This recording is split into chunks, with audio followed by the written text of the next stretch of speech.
All right, we're working our way out. Starting to pull up plywood.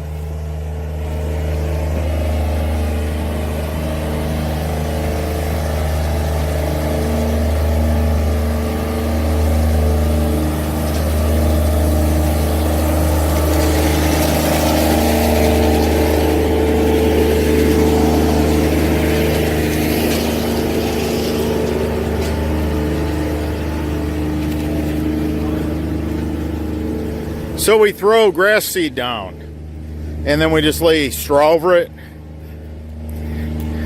If you dormant plant in December, January in Michigan, you're going to get probably 50% of that grass seed to take. Now, if you dormant plant in February, and that's the month we're in, you're going to get higher, like 75% to take. So that's pretty good.